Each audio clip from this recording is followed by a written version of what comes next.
उनके शहादत के लिए, उनके बलिदान के लिए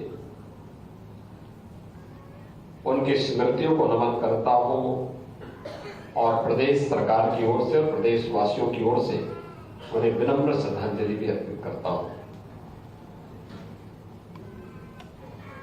बहनों और भाइयों, हम सबको गौरव की अनुभूति होनी चाहिए कैसे दिव्य गुरु परंपरा का सानिध्य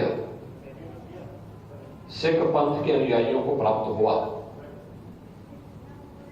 जिन्होंने अपनी साधना से, अपने सामर्थ्य से न केवल इस कौम को बल्कि पूरे देश को, पूरे सनातन धर्म को न केवल सुरक्षा प्रदान की बल्कि एक लंबे समय के लिए उन्हें अभय भी प्रदान किया। याद करिए कैसा कालखंड रहा होगा। गुरु नानक देव जी से ही परंपरा चलती है। देखते हैं एक विदेशी आक्रांता बाबर के रूप में देश के अंदर अत्याचार कर रहा है, उसके खिलाफ गुरु नानक देव जी आवाज उठाते हैं। इतिहास के उन पन्नों को कौन नहीं जानता जब गुरु परंपरा भक्ति की इस परंपरा से ऊपर भी उठ करके उन्होंने उस समय के तत्कालीन समाज को एक नई दिशा देने का काम किया था और ये परंपरा आगे बढ़ते हुए शहादत और बलिदान की सुदृढ़ नींव को आगे बढ़ाते हुए गुरु तेग बहादुर जी महाराज और गुरु गोविंद सिंह जी महाराज तक पहुंचते पहुंचते तो सत्य का एक दिव्य पुंज बनकर के न केवल सनातन धर्म की रक्षा के लिए बल्कि भारत की रक्षा के लिए अपने आप को बलिदान करने में कभी चूकी नहीं। गुरु तेग बहादुर जी महाराज ने उस समय कश्मीर को बचाया था। उस समय के अत्याचार से कांप रही सनातन धर्मावलंबियों को एक नया जीवन दिया था और उस समय कश्मीरी पंडितों को इस बारे में कहा था, जिनको एक हुक्म मिला था कि उन्हें इस्लाम स्वीकार करना है।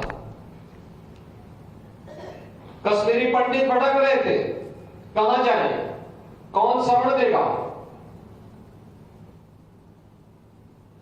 तो अंततः उनको शरण मिली गुरु तेग बहादुर जी महाराज के पास, जिन्होंने कहा कि नहीं, तुम मना मत करना, ये बोलो कि पहले हमारे गुरु को इस्लाम स्वीकार करा दो, अगर वो इस्लाम स्वीकार कर लेते हैं तो हम भी स्वीकार कर लेते हैं। और फिर ये सिलसिला आगे बढ़ा, लेकिन उन्होंने कभी भी देश और धर्म से हट करके किसी विदेशी आक्रांता के सामने, विधर्मी के सामने कभी सिर नहीं झुकाया। उन्हें अपना शहादत देना पड़ा, लेकिन शहादत के पहले इस सनातन धर्म की रक्षा के लिए, इस देश की रक्षा के लिए, देश और धर्म की रक्षा करने के लिए गुरु गोविंद सिंह जी महाराज जैसा एक सशक्त शक्तिपुंज भी इस देश को दिया। बोले सो निहाल।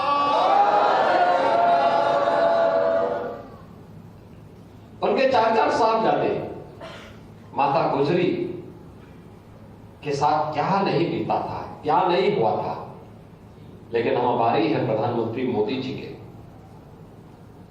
जिन्होंने 26 दिसंबर की तिथि को वीर बाल दिवस के रूप में आयोजित करने की घोषणा की।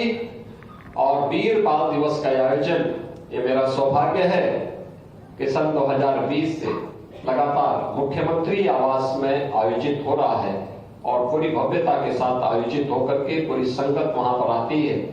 और हम गुरु गोविंद सिंह जी महाराज के 4 साहबजादे माता गुजरी की स्मृतियों को नमन करते हुए आज की युवा पीढ़ी के लिए, आज के बच्चों के सामने एक नया आदर्श उन 4 साहबजादों की शहादत के रूप में सामने रखते हैं, जो आज के लिए, देश और धर्म के लिए आज की सबसे बड़ी आवश्यकता है।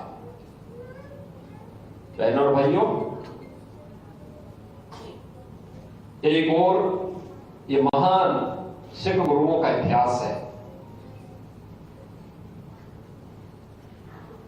जो हम सबके सामने आज भी स्वर्णाक्षरों में है, जो हम सबके जीवन में एक नई प्रेरणा प्रदान करता है, हमको निरंतर आगे बढ़ने के लिए प्रेरित करता है। और दूसरी ओर वे चुनौतियां जो हमारे सामने आज भी दिखाई दे रही है। बांग्लादेश में जो कुछ हो रहा है वो किसी से छुपा हुआ नहीं। पाकिस्तान में इससे पहले जो कुछ हुआ वो किसी से छुपा हुआ नहीं। आखिर ननकाना साहब हम सबसे कब तक दूर रहेगा? और क्यों नहीं ये अधिकार वापस हमें मिलना चाहिए। अगर यह सूझबूझ 1947 में दिखाई होती तो संभवतः नगर कीर्तन यात्रा में आने वाला व्यवधान वहां पर नहीं देखने को मिलता। इतिहास की उन गलतियों की परिमार्जन का अवसर इतिहास हमें दे रहा है, और मुझे लगता है कि उस परिमार्जन के लिए हम सबको अपने आप को तैयार करना होगा। एकजुट होकर के, सब मिलकर के इस अभियान का हिस्सा बने।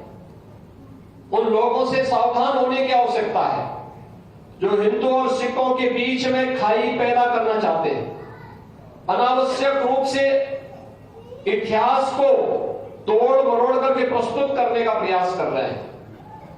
हमें गुरु परंपरा के प्रति श्रद्धा का भाव रखते हुए इस बारे में अपने आप को तैयार करना है कि गुरु परंपरा गुरु नानक देव जी से लेकर के गुरु गोविंद सिंह जी महाराज तक, और जो शहादत की एक लंबी परंपरा सिख कौम ने देश के लिए दी है, धर्म के लिए दी है, यह हम सबका एक जीवन है। हमें एक नई जीवंतता प्रदान करता है। हमें उसका अनुसरण करना है, उसको अपना इतिहास मानना है, उसका अपने जीवन का हिस्सा मानना है, और वही हमारे लिए आने वाली पीढ़ी के उज्जवल भविष्य के लिए एक आधार हो सकता है। अगर हम उसका अनुसरण करेंगे तो दुनिया में कोई भी ताकत आपका बालमाकर नहीं कर पाएगी, क्योंकि गुरु परंपरा में दिव्य विभूतियां थी, उनकी साधना हम सबकी शक्ति का आधार है। आज भी जब मैं देश और दुनिया के अंदर सिखों को देखता हूं स्वावलंबन के साथ, आत्मनिर्भरता के साथ कार्य करते हुए देखता हूं, तो मुझे अच्छा लगता है। यही गुरु प्रसाद है, यही गुरु का आशीर्वाद है, यही गुरु की परंपरा का अनुसरण करने का परिणाम है कि आपकी श्रद्धा ने गुरु के आशीर्वाद के रूप में सबको आगे बढ़ने के लिए, एक खुशहाल जीवन जीने के लिए एक नई प्रेरणा प्रदान की है। आज के इस अवसर पर मैं एक बार फिर से गुरु तेग बहादुर जी महाराज के शहादत दिवस पर उन्हें कोटि कोटि नमन करता हूं, और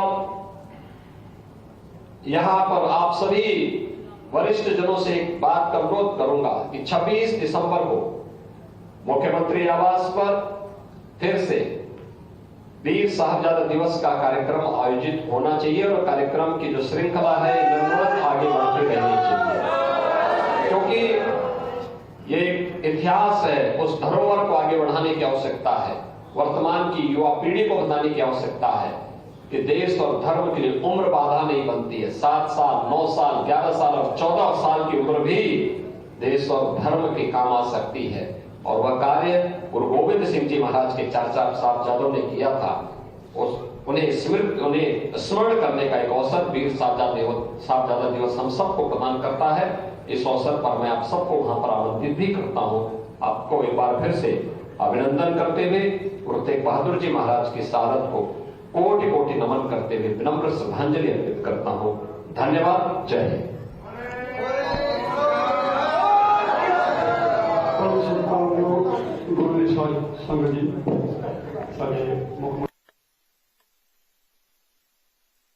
गुरु श्री तेग बहादुर का बलिदान दिवस, इस मौके पर मुख्यमंत्री योगी आदित्यनाथ ने उनके बलिदान को, उनकी भूमिका को याद करते हुए नमन किया।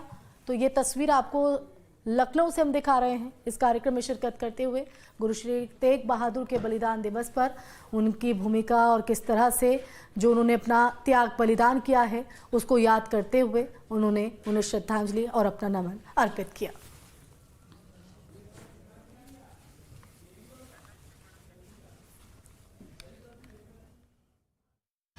सह प्रायोजक